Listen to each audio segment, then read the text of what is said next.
नमस्कार, news BK में आपका स्वागत है। मैं हूं आपके साथ रवि परिहार। त्रिस्तरीय पंचायत चुनाव के नामांकन के बाद अब चुनाव का प्रचार प्रसार बहुत तेज़ी से बढ़ चुका है और आज सभी पार्टियों ने अपने अपने प्रत्याशियों की लिस्ट भी जारी कर दी गई है। और इस समय हम लोग आज बैठे हैं, कांग्रेस के प्रत्याशी हैं भदरवारा सीट से पीएन द्विवेदी जी। और सबसे पहले हम इनसे बात करेंगे और इनसे खास मुलाकात में इनसे पूछेंगे कि किस तरीके से आपको पार्टी ने विश्वास से टिकट दिया, तो आप उस पर किस तरीके से आगे काम करेंगे और क्या आपकी रणनीति रहेगी। तो सबसे पहले आपका न्यूज़ बीके में बहुत बहुत स्वागत है। जी धन्यवाद। मैं आपसे पूछना चाहता हूं कि आपका जो पार्टी ने आपको टिकट दिया है, तो आपका क्षेत्र कौन सा है और इस क्षेत्र में आपकी समस्याएँ क्या क्या हैं? हमको जो कांग्रेस वो राष्ट्रीय पार्टी जो कांग्रेस है उसने हमें टिकट दिया है बाढ़ 16 से भदरवारा से, जो जिला पंचायत का चुनाव है सदस्य का, उस पर टिकट दिया है। और वो कांग्रेस का वैसे हमारे हिसाब से तो कांग्रेस अभी आज के समय में बहुत अच्छा काम कर रही है, क्योंकि सरकार की जो कुरीतियाँ हैं, वर्तमान सरकार की कुरीतियाँ हैं, उनका सबसे ज़्यादा विरोध यदि कर रही है तो कांग्रेस पार्टी ही कर रही है। अब जनता क्या जवाब देती है वो अलग चीज़ है, लेकिन कांग्रेस जो सरकार के विरोध में विरोधी माने उन सरकार की नीतियों का जो गलत नीतियां हैं उनका सही तरीके से कांग्रेस ही विरोध कर रही है। इसके पहले मैं भारतीय किसान यूनियन भानु में मंडल अध्यक्ष आज भी रहा हूँ। उसमें मैं किसानों की, मजदूरों की, गरीबों की पुरजोर आवाज़ उठाता रहा हूँ।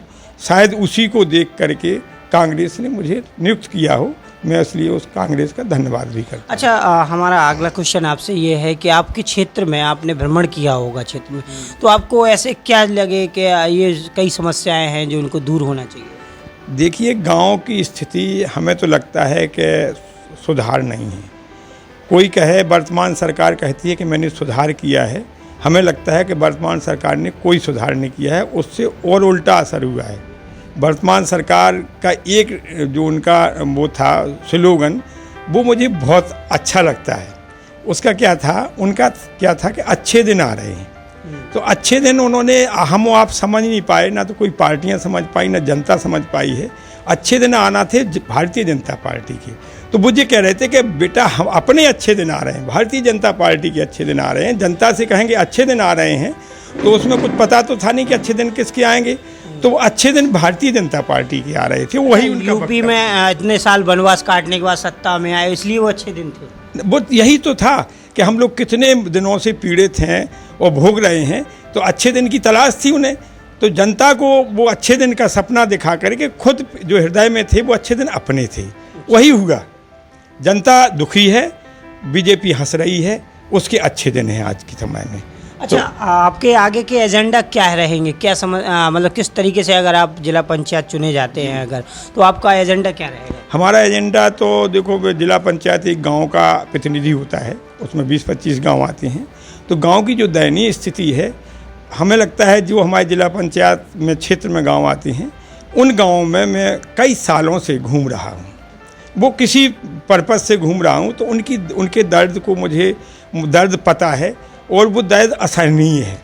एक तो गांव की स्थिति क्या है कि ना तो सड़कें हैं, ना वहाँ व्यवस्थाएं हैं, और इसके अलावा बिजली की बहुत बड़ी अव्यवस्था है। तो जो सरकार की योजनाएं हैं, अभी जैसे उन्होंने वो जनधन वाले खाते खोले हैं, वो भी इतने पीड़ित लोग हैं कि हमें तो ये लगता है कि क्या किया इसने, सरकार ने कैसा किया। जनधन खाते जब नोटबंदी हुई उस समय जनधन खाते सब सील थे।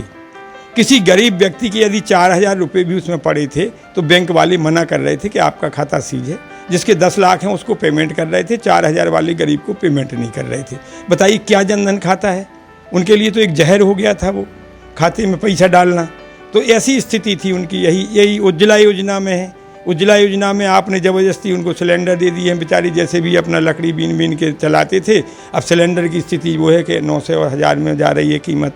अब उनके पास रोज़गार तो कुछ है नहीं, अब वो कैसे अपना रोटी बनाएंगे, कैसे वो सिलेंडर को रखेंगे।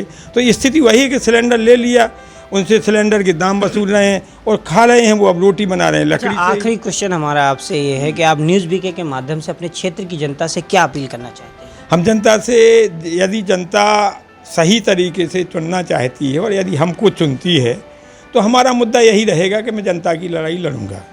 एक तो मेरा मुद्दा ये है कि हर गांव की सड़क बहुत अच्छी होना चाहिए, नालियां होना चाहिए, विद्युत 24 घंटे मिलना चाहिए, और जो महंगाई है उसके पीछे भी मैं वो आवाज़ उठाता रहता हूं। और किसानों की जो समस्या है, किसानों के साथ समस्या, तो वो कृषि बिल तो आपको मालूम है कि जो 3 कृषि बिल सरकार लाई है वो उनके लिए, किसानों के लिए जहर है। कहीं ना कहीं किसानों के लिए लूट का एक धंधा उन्होंने अपना दिया है, क्योंकि भारत इस सरकार की जो वर्तमान सरकार है, चाहे प्रदेश की हो चाहे केंद्र की हो, इसकी चोट है केवल पूंजीपतियों को बढ़ाने की, और जो किसानों की ज़मीन है वो हड़पने की। वैसे भी किसान इतना परेशान है कि कोई केसीसी सबके बने हुए हैं, लेकिन केसीसी भी नहीं चुका पा रहा है, क्योंकि उसको मूल्य ही नहीं मिल रहा है। अब ये बताइए, समर्थन मूल्य जो दे रहे हैं, मिनिमम समर्थन मूल्य क्या कहलाता है? मिनिमम कहलाता है।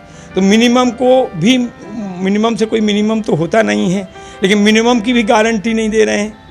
आप मिनिमम दे रहे हैं 20 रुपये किलो और खरीदवा रहे हैं 10 रुपये किलो, तो बताइए किसान कहाँ से आय उसकी बढ़ेगी? और सरकार कह रही है किसान की दुगनी आय करना है, तो हमें तो लगता है वो कभी दुगनी आय नहीं होगी इन नीतियों से। अभी वर्तमान में आप लोगों से क्या अपील करना चाहते हैं? हम लोगों से यही अपील करना चाहते हैं कि आप ऐसे आदमियों को चुनिए। मैं ये नहीं कहता कि मैं अच्छा हूँ, यदि अच्छा हमें लगे, हमारी नीतियाँ अच्छी लगें, हमारे कार्य अच्छे लगें, तब तो आप हमें चुनिए। और यदि आपको लगे कि नहीं, आप किसी लायक नहीं हैं, आप कुछ नहीं कर सकते हैं, तो बिल्कुल मुझे वोट नहीं दीजिए, मुझे इसकी कोई दुख नहीं है। यदि आपको प्रत्याशियों में लगे कि हमारा काम ये प्रत्याशी कर सकता है, तब तो उसको आप आगे लाइए। और बस यही उम्मीद है कि मैं तो समर्पित हूँ किसानों के प्रति, डेली आवाज़ उठाता रहा हूँ पहले से, आज भी उठा रहा हूँ। आज ये जितने प्रतिनिधि आए हैं वो आप लोग स्वयं जानते हैं कि कितने केवल 2 महीने तक जनता के सामने रहेंगे, और रहते हैं। जितने भी राजनीतिक प्रतिनिधि हैं वो चुनाव के टाइम 2 महीने रहते हैं। 2 महीने बाद उनका पता नहीं चलता है कि वो कहाँ लेटे हैं, कहाँ सो रहे हैं, कहाँ रह रहे हैं। जनता ढूंढ नहीं पाती है, उनसे बात नहीं कर पाती है। यदि जनता कभी जाती भी है तो बोलने का साहस नहीं जनता का उनके साथ होता है। जब वो बोल नहीं सकते, उनसे अपना दुख दर्द नहीं सुना सकते हैं, तो काम कैसे होगा जनता का? तो मैं ये चाहता हूँ कि जनता को जागृत होना चाहिए, अच्छे लोगों को सामने लाना चाहिए, और मैं अपना नहीं कहता हूँ, एक संगठन, बहुत बड़ा संगठन लाना चाहिए। ऐसे लोगों को लाना चाहिए जिसमें हर ज़िले में अच्छे लोग ही दिखाई दें। इससे सुधार हो, प्रदेश का भी सुधार हो, जनता का सुधार हो, गरीबों का सुधार हो, और मजदूरों का सुधार हो। जो मजदूर नीतियाँ हैं सरकार की वो बहुत गलत हैं। जो आज गौशाला की नीति है वो बहुत गलत है। उसको क्या है कि जो भी सरकार की नीतियां हैं वो केवल अपने कार्यकर्ता या अपने प्रतिनिधि या जो उनके बैठे हुए उनको लाभ पहुंचाने की ही योजना है, ना कि जो योजना दे रहे हैं वो उसको लाभ पहुंचाने की। गौशाला हो, गौशाला में प्रधान को केवल लाभ हो रहा है या उसके जो संरक्षक हैं उनको लाभ हो रहा है, गऊओं का कोई लाभ नहीं हो रहा है।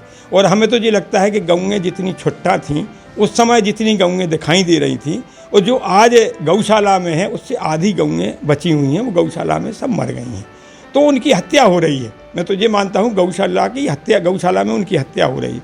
गौशाला का रूप बदलना बहुत ज़रूरी है। गौशाला को कॉमर्शियल बनाना ज़रूरी है, क्योंकि दान की चीज़ कभी काम नहीं आती है। दान, कितना भी दान दिया जाए, लेकिन दान कहाँ तक देगी सरकार? सरकार के पास बजट नहीं है, सरकार की स्थिति खराब है। सरकार ऐसे काम कर रही है कि शराब को बिकवा रही है, उससे राजस्व वसूल रही है। गलत कामों से राजस्व की वसूली कराना हमें लगता है सरकार के लिए अच्छे काम नहीं है।